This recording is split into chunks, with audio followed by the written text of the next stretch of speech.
All right. We're back after an unscheduled interruption of internet for a week.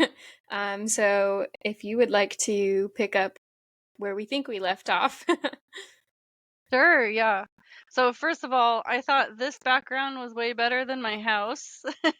Yeah, it looks uh really nice. yeah, this is my back deck, and what I Oh, watched the wow. little like snippet piece that you had posted on Instagram, and I was like, Yeah. why did I choose my house? It needs a paint job. So like why would I do No, that? the light looked good uh though. It was fine. yeah. And it actually sounded really good too, so that's good. Okay, well, that's good. So I thought, well, the background of this one is much prettier, and this is what I enjoy most about where I live. So Yeah. I don't get many opportunities to sit back here as much as I would like because I'm so busy. So when I do get back here, I'm always reminded how grateful I am for where I'm at. So, um, Yeah. speaking of where I'm at, I don't remember um all of our conversation because I got a little discombobulated with the internet stuff, but um the time I spent in the military, I talked about a lot of the stuff that wasn't always positive, but I think one of the things that I valued most about my time was the friendships that I made that were ended up being more like family. Um, and I don't know. I can't speak to what it's like to spend your 20s and 30s in the civilian world. All I know is the military life, but um, there's something extra special about that life when it comes to the friendships and the bonds that you form. And I mean, I have a couple handfuls of friends that I could for sure call up and say, hey, I need you, or I Yeah. need a shoulder, or I need to tell you something exciting. And so I think that that was probably the best um, takeaway that I had from that time. But also, there's a lot of stuff that I didn't realize that the military taught me until I started getting into small business. And there was a lot of trials and tribulations to get started on a brick and mortar store for sure. Oh, yeah. Um, I could imagine. and you know, military life, there's everyone jokes about the hurry up and wait. I discovered that when it comes to dealing with permits and the county and the state regulators and contractors and everyone else, it's also hurry up and wait. Yeah. It's give me your money now and then wait months. Yes, yeah. So that was I guess for me, it was no surprise when that's what I ended up encountering. And so I had a lot of people that were when I started this process, I created a social media profile for the cafe so that the local community could keep up with what was happening. And uh, I got a lot of people tell me, they're like, I don't know how you have the patience to do all of this. And the standard answer was, I've been preparing for this for the last 24 years of my career. Yeah. So, I'm literally trained to wait. y- yeah, exactly. So that helped a lot. How did I start the process? I It was kind of a wing and a prayer, to be honest. I really look back that it's been 4.5 years ago now. And I look back and I think how naive I was to the whole process and how much I've learned since then. Um, Mhm. so I guess going into stuff a little bit naive does help. Um, my grandma said, my grandma used to say, sometimes it pays to be sort of the happy idiot if you Yeah, don't really know for what's real. going on.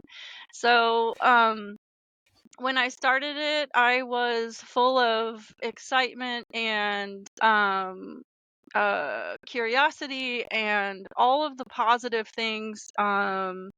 And so I was blind to see how hard it was going to be. So once I started getting into the process, you always hear about it, but for some reason you never really listen when you're starting anything, whether it be a home remodel or opening a business. It's always over budget and double the time it Mhm. takes. And that's exactly what happened. I spent a lot of time crunching numbers to see, how I was going to do everything. And 100% it came out double what I had planned for it to come out, even Wow. after lots of research and lots of hours spent online looking up stuff and talking to, other business owners. I actually went to a couple other, not necessarily in my county. I kind of went farther out and talked to other cafe owners and got feedback from them, and um, just kind of just kept going. You get to a point where you can't stop. You have to finish, Yeah. even though it might feel like you want to stop, because it gets hard, it gets scary, it gets expensive. And I got to a point where, I mean, a lot of tears were shed, and it took 18 months from the time that we signed the lease to the time that we opened the doors, because of Wow. mostly permitting process. It was a real estate office first, so we had to start from scratch. We had to gut the whole place, which I do not recommend. um Yeah. but again, that was one of those things where I just didn't know any better, so I just went with it. Um, but I we had to sort of piecemeal the way. We did not do any loans, which was one of the things that the other entrepreneurs that I talked to said, don't get yourself in debt doing it. Um, and honestly, the only way that I could have done it was to the credit of my husband, because he divested some of his investments and savings and helped, you know, in every way that he could to try to make sure that, those are investments that he made before we got married. So that was Yeah. something that I think it's one of the reasons why I work so hard now, is because I know, like, he believes in me and he supports me, and him doing that is not lost on me. So it's a Oh, huge, yeah. it's the reason that I'm sitting here. And I mean, he'll tell you that the reason I'm sitting here is because of me, but I couldn't have done it without, his daily support of just encouragement, but also the very beginning financially it was huge. And he took a chance on my dream. So if you Yeah, I can think do it. every sorry, I think every business owner needs like that intrinsic motivation beyond wanting to make money and, for you, sell people coffee. Like you have to have that something that keeps you going, and that's awesome. Yeah, you need it every day, whether it be the support of friends, family. In my case, I have a great customer base, that's, encouraging all the time. I have a lot of people that watched me go through the process and still come in all the time and say that they're thankful that we're there, because we do kind of live in the middle of nowhere. And so having something um here and close by is, a lot of people appreciate that. But that Yeah. definitely keeps me working harder to not let everyone down. Yeah. Did you sell coffee like while you were waiting on your business to be built? Or you just literally you didn't do any sales in the meantime, or what did you do during that break? I wasn't allowed to. You could give stuff away, but I didn't have anything really set up. I know there's a lot of people out there in the coffee business that will start with like a little cart. Um, and to Hmm. be honest, had I known it was gonna take as long as it did, I probably would have done that too. My head was on a 6-month timeline, and I thought, well, I just spent 24 years in the military. I wanted to be doing the building of the shop in the background while I enjoyed my kids. Um, and then, halfway through the 18 months is when I thought, oh, I should have done something a little bit more. Yeah. But I did get, lots of opportunities to do things with my kids that I really didn't get a chance to do prior to that. And then COVID hit. So, I mean, then it was kind of like, well, I'm glad we weren't open right when COVID hit because it was a very confusing time for everyone. Um, but then when we got the okay to open, it was terrifying because we were in the middle of COVID. And I mean, that was Hmm. in June of 2020. So, um, everybody was like, oh, it's going to be over by the time winter hits and it'll be fine. So, It was never over. yeah, what a time to be alive, huh? It was nuts. Like, you got out at the perfect time. Anyone I talked to that retired in like 19 or 20, they are so thankful they retired when they did because they just it was nuts. It was madness. Yeah, some of the stories that I've heard from people, my old coworkers on stuff that they were having to deal with, and I don't dog on, all of the decisions that the military makes because it's a bigger than me, right? But Yeah. sometimes I look at and I watch some of the stuff they were going through and I'm like, wow. Yeah. It I yeah, like I understand the decisions that they made and the like precautions they took to not, they still had a job to do. Like they can't just let all of us quarantine for a month. Like it doesn't work that way. And Yeah. um but it was rough, like especially cuz every 5 days the policy would change and it would be like you need to quarantine because you were within 6 feet of someone for more than 15 minutes, but you were only with them for 13 minutes, so you don't have to quarantine. And it was just like, but then the next week, it was like all of you just put a mask on and go to work. And um, it was just so frustrating. It was really hard to keep up with. And then, like, me being the person writing the schedules and everything, everyone was like, you literally just told me yesterday that this is what we do. And I was like, yes, I understand, but this is the new rule. And they're like, this is stupid. And I was like, I agree with you, but you still have to do it. Like, Oh, yeah, it yeah, was, I can only imagine. Wow. and it was probably, we did like quarantine protocol for like 18 months, I think. It was a lot. Yeah. Well, Um, kudos to everyone that stuck through that and managed to survive it. I think that yeah. I know of a couple people that ended up getting discharged because they didn't want the vaccine Hmm. and now it's not required and like wow, it's Yeah. just what life-changing events happened.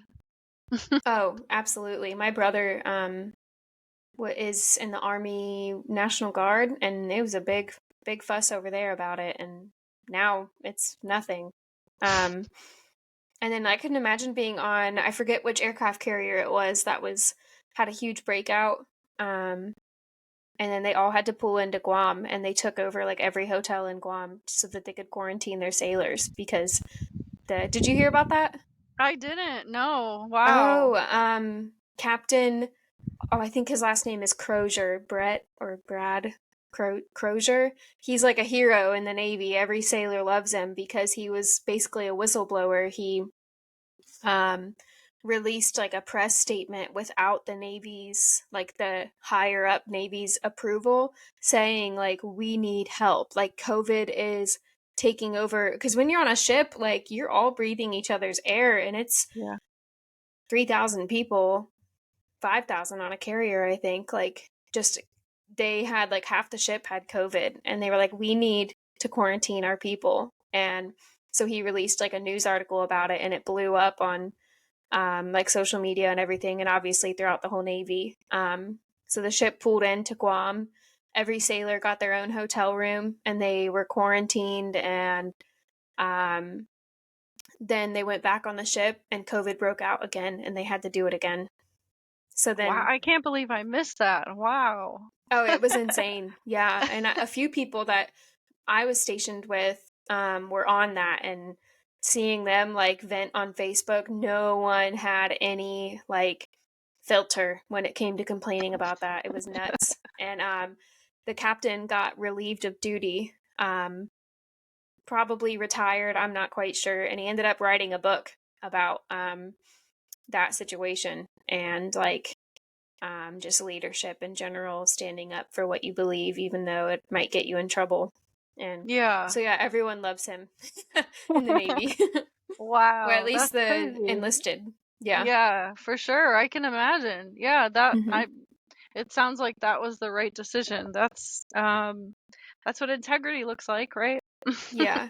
Well, it's also, I think there's a line between like getting the mission accomplished and then if you don't have any sailors to accomplish the mission or just service members in general, like what's the point? Like you can take 2 weeks to get COVID through everyone's system and it didn't work, but yeah, that was rough. Wow. So then the carriers that deployed after that did 7 to 11 months straight on the ship. And then they had to quarantine. They would check into a hotel before they would go onto the ship for deployment, and then quarantine, and they'd have to test negative, and then they could go straight to the ship.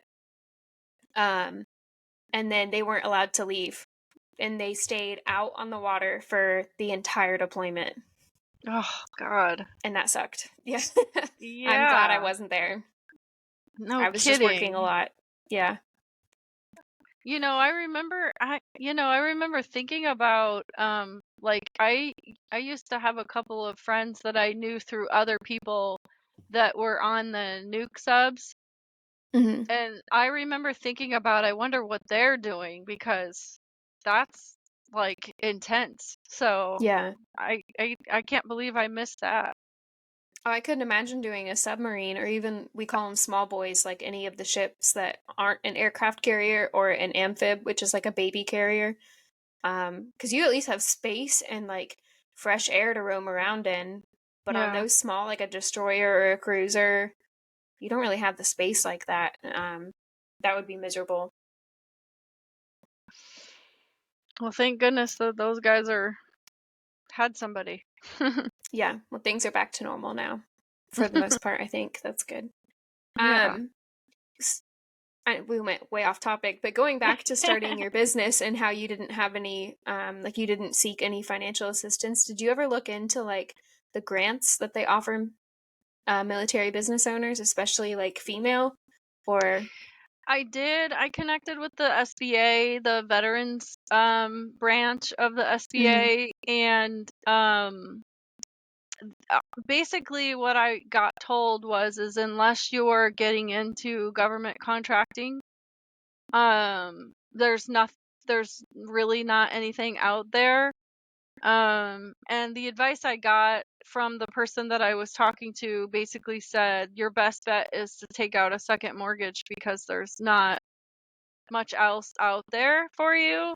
So I think you know, again, I hate dogging on it because it wasn't always negative, but I spent a whole week in the transition assistance program, the TAPS, that we're Mhm. required to do before you leave. And I don't feel like the people that were in our class, I can't speak to other TAP programs, but the people that went in our class, I don't think that they're as well informed or educated on things outside uh military life that they should be to like it helps if you can speak the language when you're teaching a class to a group of military people, but Mhm. a lot of the topic of conversation was like how to fill out your VA um disability, how to apply to a GS position, how to get a job on base. Like there's a lot of stuff that sort of keeps you in that military cocoon. Mhm. Um and there wasn't a whole lot of information out there for people who are not necessarily wanting to stay affiliated with the military once you leave. There's a lot of people that don't. And so the resources that I got in, 5 days of a class, none of that really helped me in this part of my life.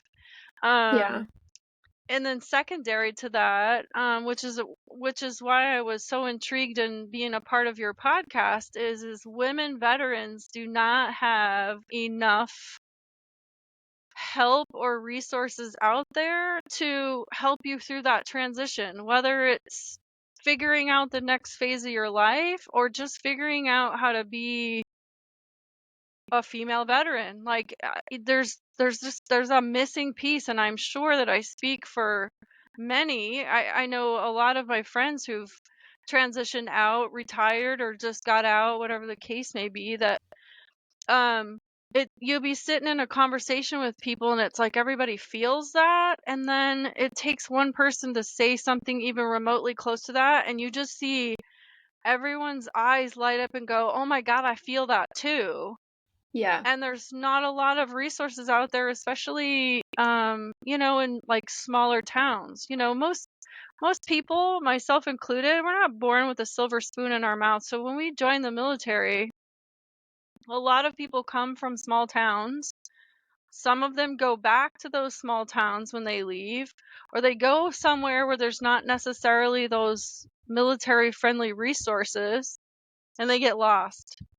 Yeah. Um, and nobody talks about before you leave the military. And I try to talk to some of the young airmen that I still communicate with about kind of giving them a little bit of preparation about what that feels like when you leave, figuring out a new sense of purpose, figuring out your own emotions about your next phase. And I see you Hmm. shaking your head. I that's what I get all the time, is like, Yeah.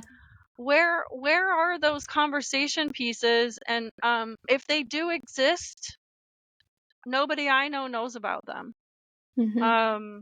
So I love to talk about my business. I love to talk about, how that all happened, and the exciting part of that. But for me, not having somebody there to talk to and help me through that transition, um, was very difficult, and it made going into this new exciting endeavor. It's already scary, but it made it scarier, Yeah.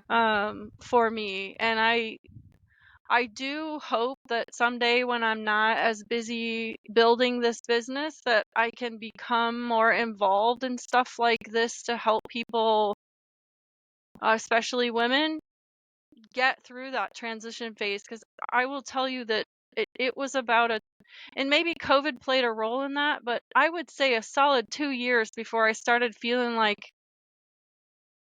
who I was going to be, or who I am now, versus who I was when I wore a uniform. Yeah.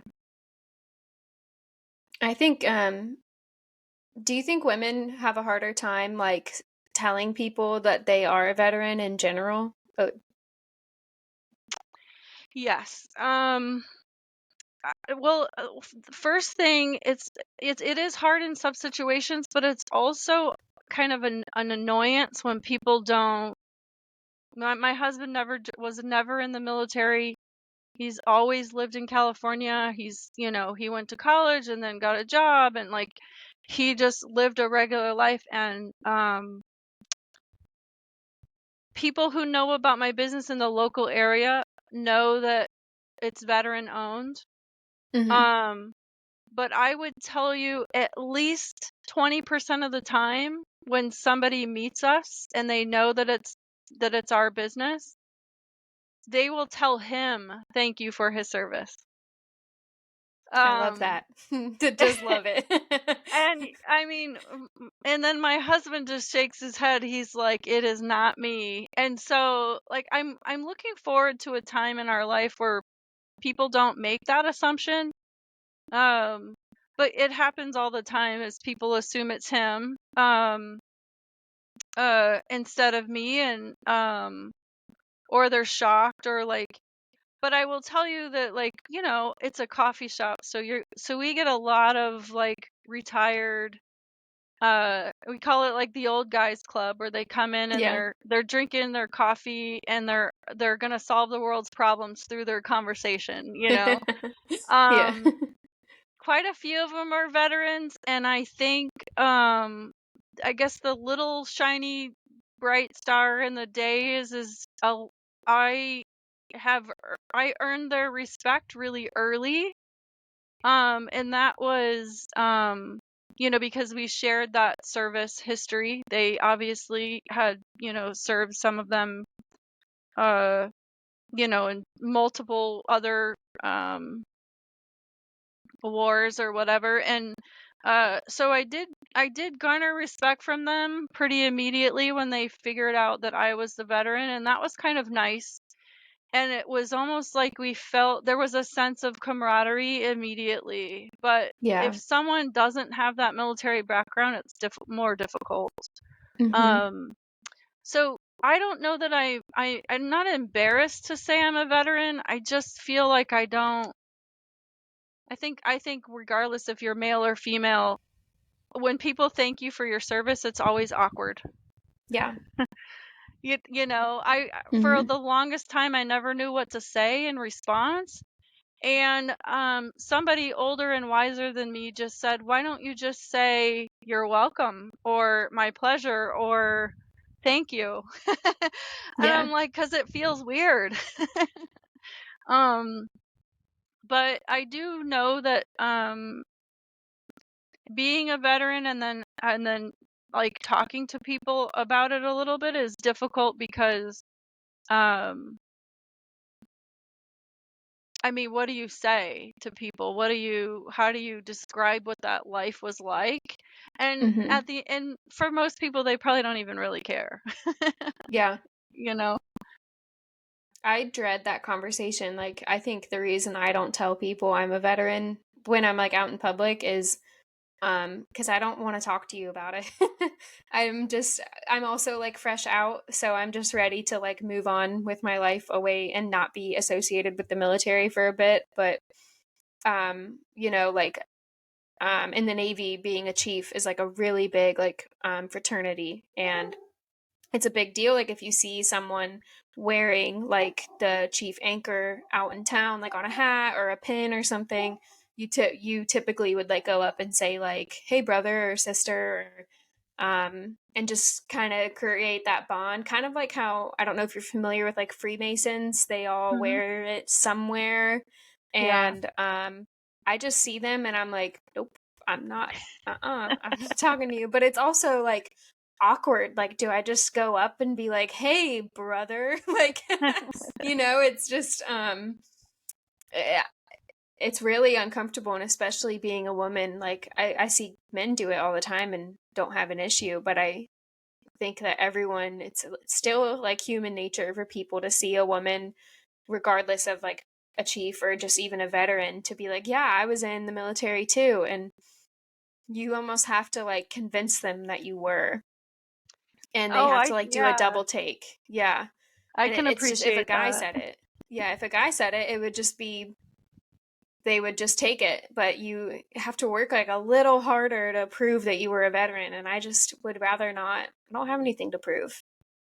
Yeah, I'm on the same page. I think the other part of that is I don't want to answer the dumb questions that get asked. I've been asked, you know, "Oh, what were you? Were you a nurse?" You know, it's like, this is not It's not World War 1940. One. Yeah. Yeah, like it's like they just, you know, and I mean, I think if it's someone who's never affiliated with the military, I give them a little bit of understanding, because they Hmm. just, if you don't know anything about the military or you haven't been around the military, it's probably Yeah. awkward to like have that conversation anyway. But Hmm. for me, yeah, I don't people are shocked to find out that the last time I was on a military installation was my retirement ceremony. I haven't Yeah. stepped foot on it since. Wow. Um I just, it's not that I don't want to, it's just I have zero needs or desires. I'm not going to shop at the commissary because I have great grocery stores that are literally down the street from me. I don't need Yeah, to go to and the the commissary base. is not that good. It's not. No, I mean It's they're not worth it. it's not worth it. But yeah, so I mean it's not that I'm not ashamed of it, but I also don't necessarily, just like you, I don't really need to conversate about it necessarily unless Mhm. it's someone who I know has a shared interest or history. Then like you and we can talk about it because I bet we can say like something completely off the wall and we would probably be able to non-verbally communicate in a way Yeah. that other people can't. Yeah. No, there's definitely like a even though we're in completely different branches, I have no experience with the Air Force at all. And I just know that like we just say that y'all are spoiled all the time and get hotels while we get tents. The um, Navy gets the best bases though. You guys have the best like we called it the BX. It was the NEX, right? You guys have the oh best yeah, stuff. But really? yeah. Yeah. Hmm. We do have the better food, I will say. I've deployed on army bases, and I don't wish that on anyone.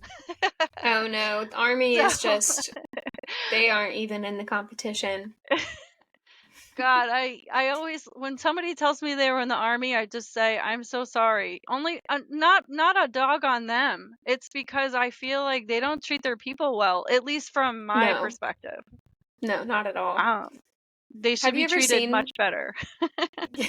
Absolutely. Have you seen the there's like a YouTube video or there's so many videos about it now, but there was a YouTube video that went viral several years ago about comparing the different branches eating their dinner. Oh, yeah, I might know which one you're talking about. And it like starts with I don't know, like the Air Force, and they have like a little napkin that they drape over their lap, and then gold silverware, and then like they ring a bell for a butler or something, and then it'll go to like Navy, and you see the table slide one way and their food goes off the table, and then slide the other way and their drink spills. um and then Army is like just eating as fast as they can, and it's like a pile of who knows what. And then Marines is just this guy like aggressively eating with his hands or something, and or no, he's eating like crayons because that's all Marines do, Oh, of right? course, yeah, yeah, And then yeah. the Army guy is just being like aggressive and eating as fast as possible. It was really funny, but I It love is like go ahead. the inner fighting between the branches. But Hmm. anyone from the outside, though, if they say something, then I'm a little more like protective. Yeah. Oh, absolutely. Yeah, I can. I was telling I was in the car with my parents a few years ago, and I had just finished deploying, and so on the ship I deployed on was around 1700 Navy, but we brought on 3000 Marines. So they just come and cramp our style. Like they make our chow lines longer, they eat all of our food, they hog the gym, like it just makes life miserable, but it's our job to transport them, but it's also our job to like pick on them. Um so I'm in the car with my parents who are very like patriotic. They have the most respect for anyone that's served, and they're great people. And I made a joke about Marines. I don't remember. I just called them stupid or crayon eaters or something. And he was like, "Do you realize that those Marines died for your freedom?" And I was like, "Okay, chill, hold on. Let me just explain. Like, Yeah. if someone else were to say something about a Marine, I would stick up for them in a heartbeat. But because I know them, I get to pick on them, just like they're my little sibling. But if Oh, someone for someone sure. else picks on them, then I'm fighting them." Like, 100%. Yeah, my cousin was yeah, a Marine, or he is a Marine. I guess they're never not a Marine, but yeah. and when we would go home for like Christmas or something, it only happened. I think we only were able to both be home at the same time like twice in both of our careers. But I'd walk in the door and he would say, "What's up, Chair Force?" and I would say, "What's up, Bullet Sponge?" and like, you Bullet know. sponge. Oh my god. I don't think It's I've heard that. it's the worst thing to possibly say, but again, It it's is. one of those things that you can only say to each other, and Oh, absolutely. it's definitely a brother and sisterhood, no matter what branch you serve in, and Yeah. you know, I I there's a lot of things that aren't so great, but there's also, like I said before, there's also something special about having Hmm. been a part of that is, you know, I don't even know what the percentages are even, but when I was in, it was like, 2% of the population understands our language, Hmm. um, and can understand like what we might have been through or what we've all done, or whatever the case may be. So I feel um I feel thankful to have been a part of what I was a part of in many ways, and it's the people, the reason Yeah. why. So I appreciate that part of it.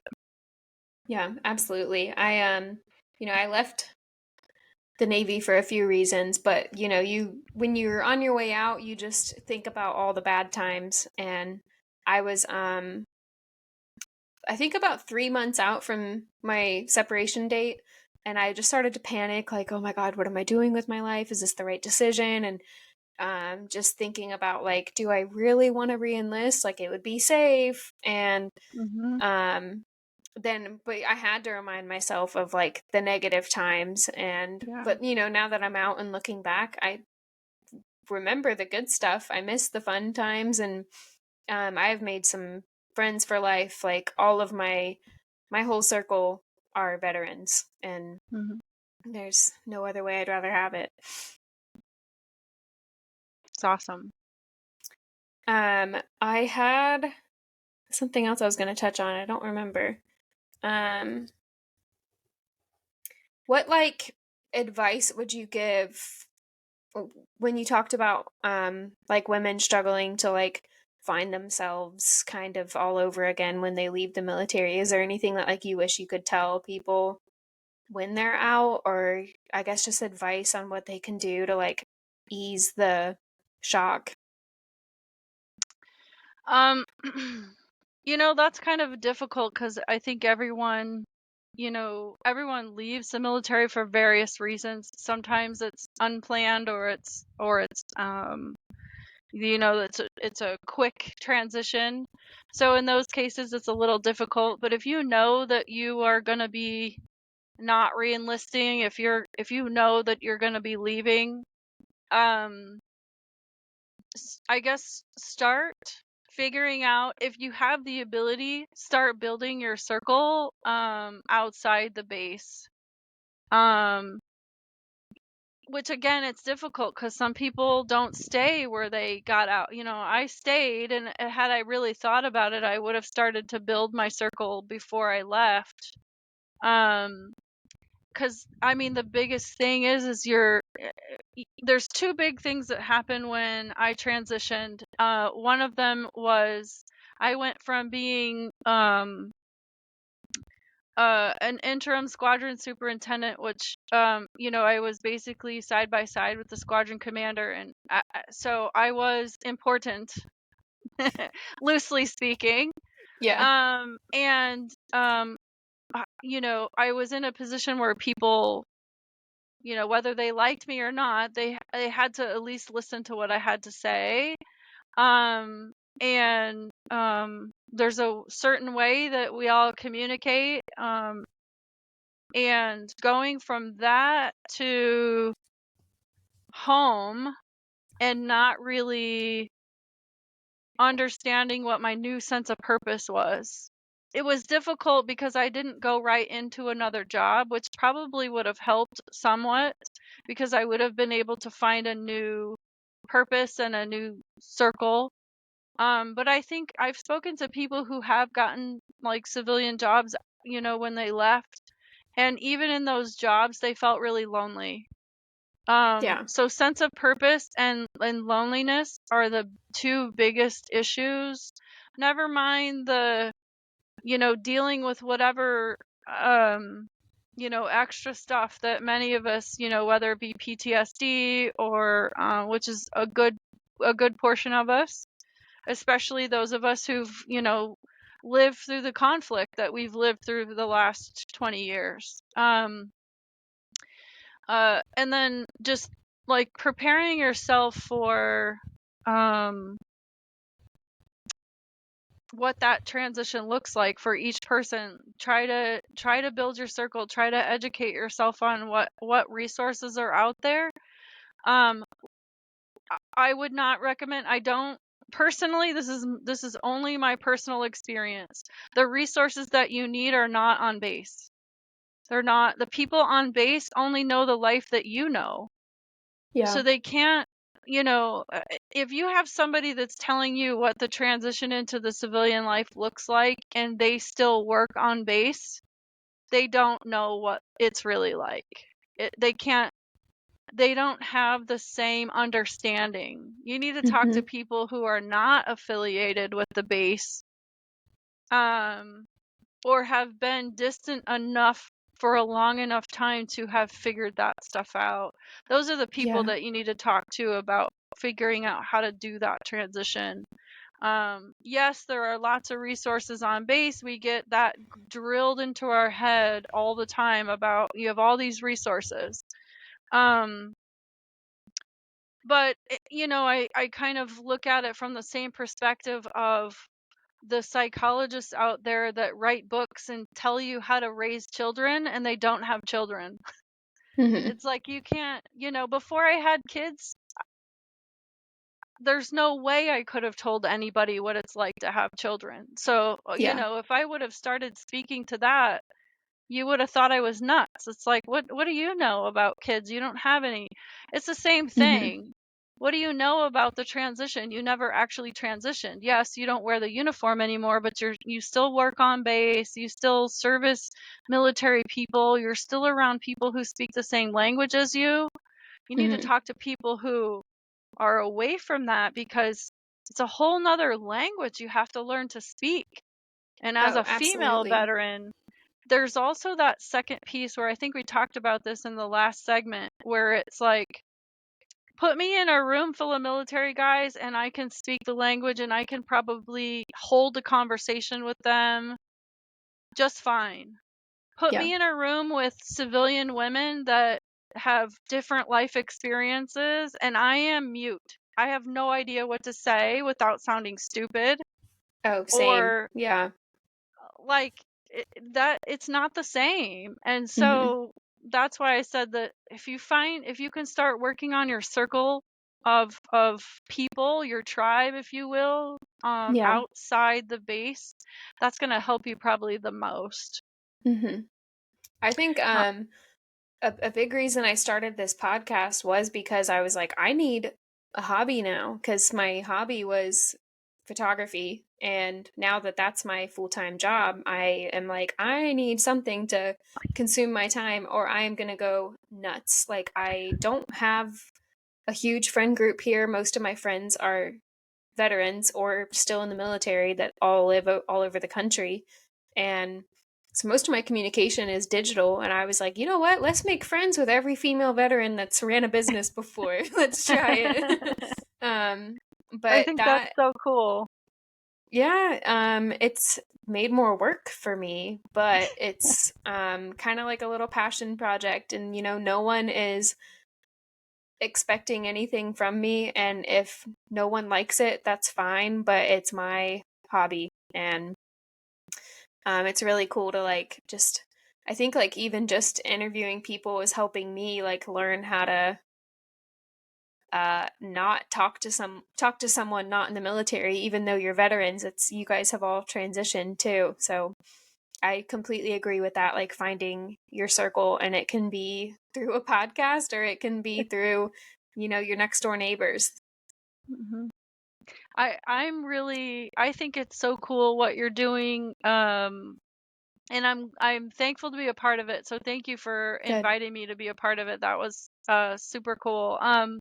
The other thing is, when you shared like that little snippet of the videos on Instagram, that Yeah. kind of solidified it a little bit more for me because I was watching it and I thought, I'm so excited to see your other podcasts. Like Oh, I want to good. see and listen to the other women that you've been talking to and like hearing Yeah. what they have to say, and then like there was like this little thing in me, and I guess it's a pride thing as watching. I mean, it was what, 30 seconds or so long that you Yeah, had that not on there. even. No, but like watching that, and I'm watching those women talk, and I'm like Yeah. their biggest cheerleader right now. Like I'm Yeah. looking at it, I'm like, yes, like it's so cool. It gives me kind of Yeah. like goosebumps, if you will, because when I watch other women who are empowered, or they are, working their dream, or they were doing something, you know, whether it be out of the norm, or they're pursuing something that maybe isn't, what they set out to do, like all of those things. I am so excited when I see other women doing that stuff, and it makes, like, I feel like we can harness each other's energy.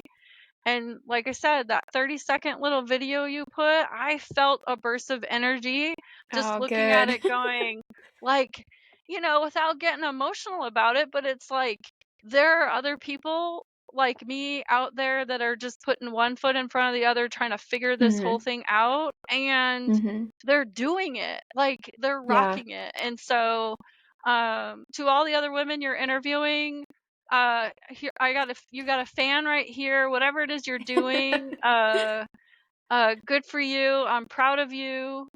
Transition from the military is not easy for anybody, and it is a little bit harder for women. So, everyone that's going through it, good for you of getting through it, because Yeah. um, we're a small percentage, 20% of the 2%. Like, think about those numbers. It's not very Mhm. big.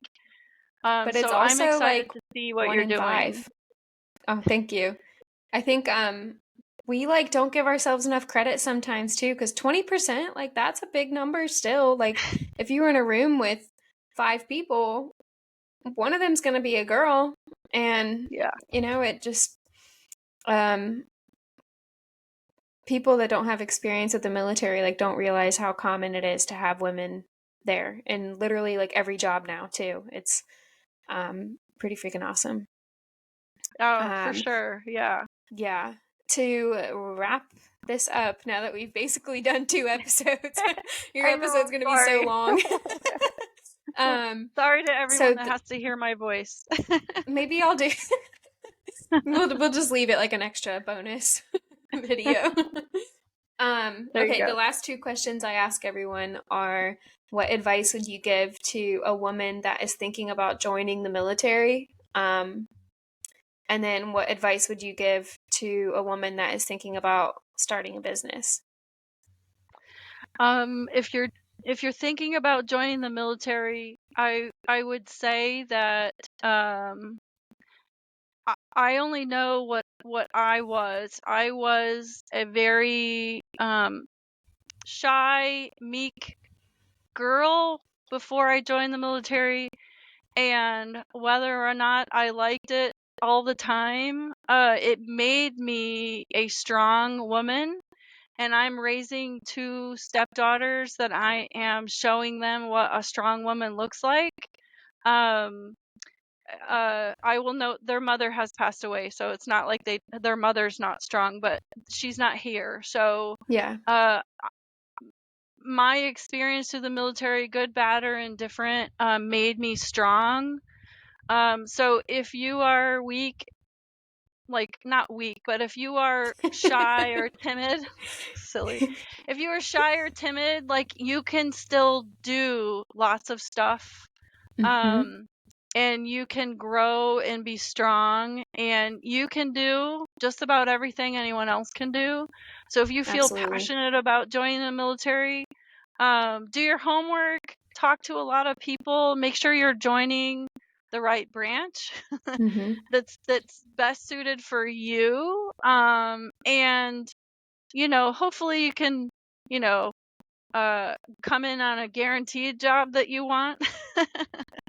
um, but just do your research, talk to a lot of people. But I wouldn't say not to, because I wouldn't be who I was if I hadn't. But do your homework. Yeah. I Um, definitely agree. as far as a woman wanting to start a business, it is terrifying every single day when you're trying to succeed. You're going to have doubt, you're going to have fear.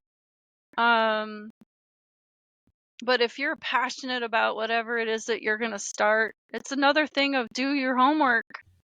But do it, try it. I've said it my whole life. You don't know until you try something.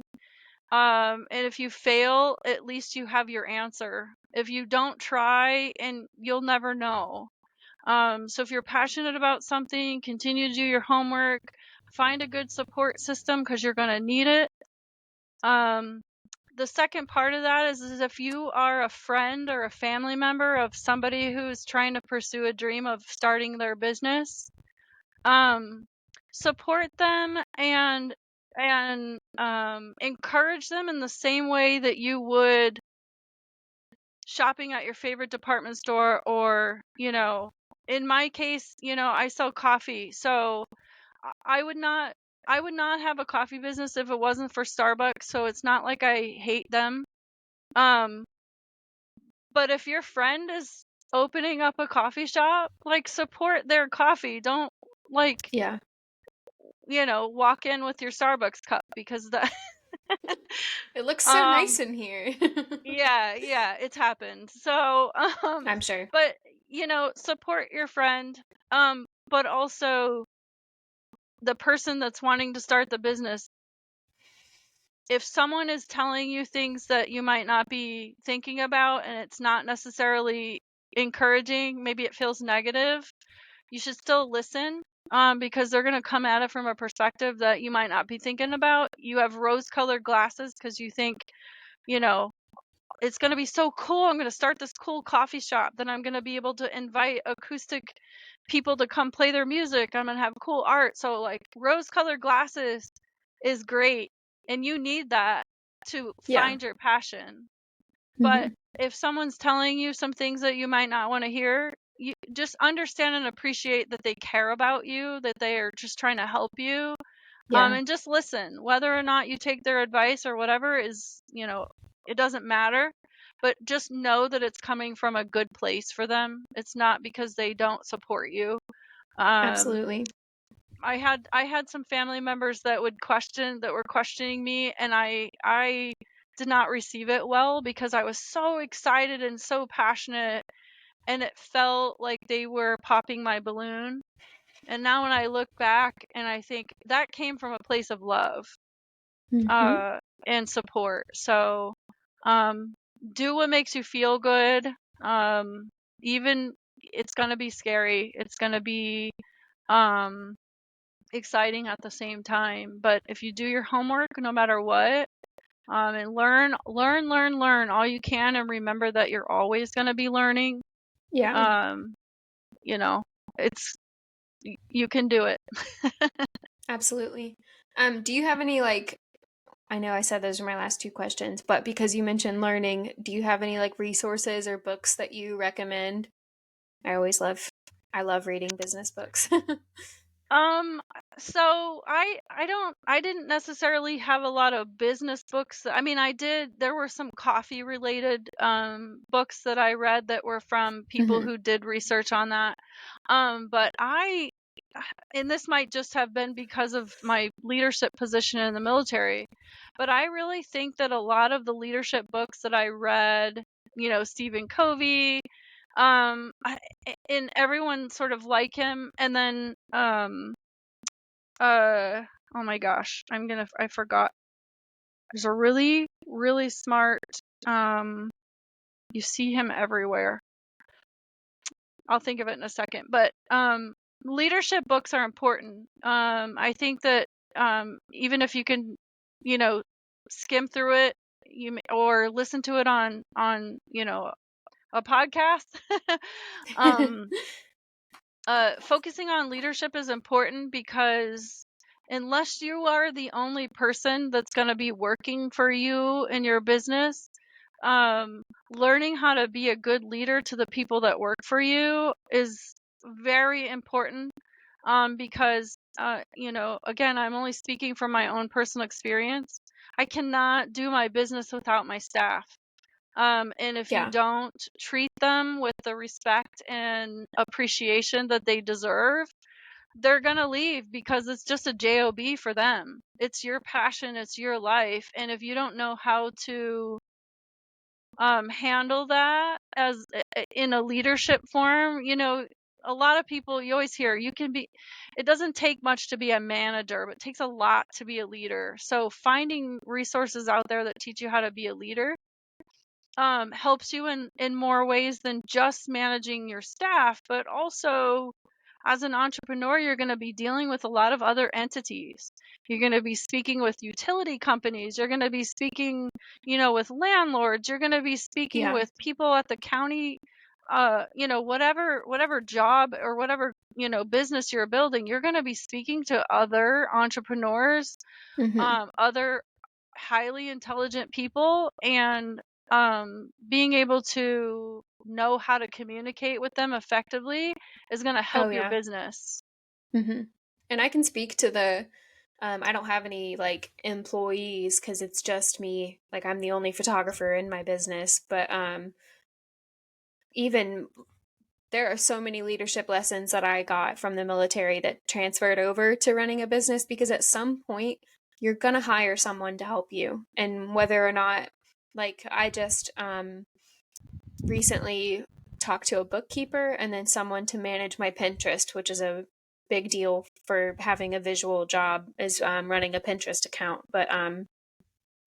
And it took me a second to realize, like, yeah, these people run their own businesses, but they're going to be my employees, and you have to kind of look at it that way. I am paying you to do something to help my business, and um even if you aren't looking to hire someone, a lot of leadership books talk about like ownership too, and um that's a huge deal, just like taking extreme ownership over your business and knowing that like you are responsible for the outcome regardless of the work other people do. Hmm. For sure. If you haven't read Leaders Eat Last, I think that is probably the most significant book I've ever read that really honed I have in not. on what I thought was important. Um, because I've seen that in many occasions. Basically, the premise is, if you're not willing to make the sacrifice, or you're not willing to get down, and clean the toilets, how can you expect anyone else to do that for you? Yeah. You show who you are through the things that your actions. We've Hmm. all had boss. Everyone's been an employee to some extent. Yeah. Um and we've all probably had a crappy boss or a crappy manager. And we all know, we like to affectionately call it pillow talk, right? The people who will say a whole bunch of great stuff, but when, the crap hits the fan and we all got to wipe down the walls, if that manager or boss is not helping you with it, then that speaks volumes. Yeah, Um, absolutely. so I think just being figuring out how to just be a good person is gonna take you really far. It's Yeah. like it's amazing in this day and age when people are more shocked when people are nice to you than they are when they're rude. Oh, Um absolutely. Yeah. it's like somebody was thankful because I was nice to them, and you're just like, they literally said thank you for being so nice, and I'm like, and I remember walking away from that going, it is, what a wild time to be alive, that people have to acknowledge the occasion when someone's being nice Yeah. versus when they're being, you know rude, or whatever, Mm-hmm. any other choice word you want to insert in there. Mm-hmm. It's sad that that's like the standard now, but Yeah. here we are. Yes, Well, I thank you know it. so much for coming on. It was great to finish the episode times two.